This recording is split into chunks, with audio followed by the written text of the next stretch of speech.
حضور اکرم صلی اللہ تعالیٰ علیہ وسلم نے ارشاد فرمایا، جب آدمی بیمار ہوتا ہے تو اللہ تعالیٰ اس کے سرہانے 2 فرشتے متعین کر دیتے ہیں جو اس کے اعمال نامے کو لکھتے ہیں۔ اب جب کوئی اس کے پاس آ کر کہتا ہے کہ کہو کیا حال ہے، مزاج پرسی کرتا ہے، تو وہ کہتا ہے کہ اللہ کا شکر ہے، بس تھوڑا سا بیمار ہوں، تو فرشتہ اس کے لیے لکھتا ہے۔ اللہ تعالیٰ فرماتے ہیں جب وہ بندہ میرا شکر ادا کرتا ہے، بیمار آدمی اللہ کا شکر ادا کرتا ہے،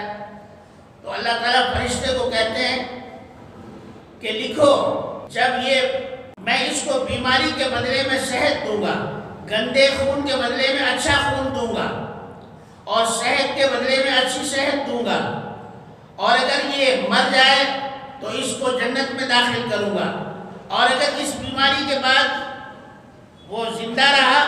تو مغفرت کے ساتھ زندہ رہے گا، یعنی گویا اللہ نے اس کی اس بیماری میں مغفرت فرما دی۔ کتنا بڑا اجر ہے۔ حضور علیہ السلام فرما رہے ہیں، یہ میرا اور آپ کا فرمان نہیں ہے کہ بیمار آدمی اگر مر گیا اللہ کا شکر ادا کرتے ہوئے تو اللہ تعالیٰ فرماتے ہیں کہ میں اس کی مغفرت کروں گا، اور اگر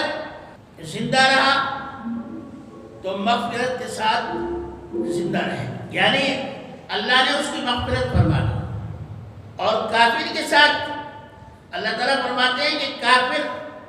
اگر کوئی نیک کام کر لیتا ہے تو اس کو دنیا ہی میں اجر دے دیتا ہوں، اور اس کا اجر یہ ہے کہ اس کی بیماری کو ہلکا کر دیتا ہوں، اور جب اس کی موت آتی ہے تو موت کی سختی کو کم کر دیتا ہوں، اب اس کے بعد اس کا اجر ختم ہے،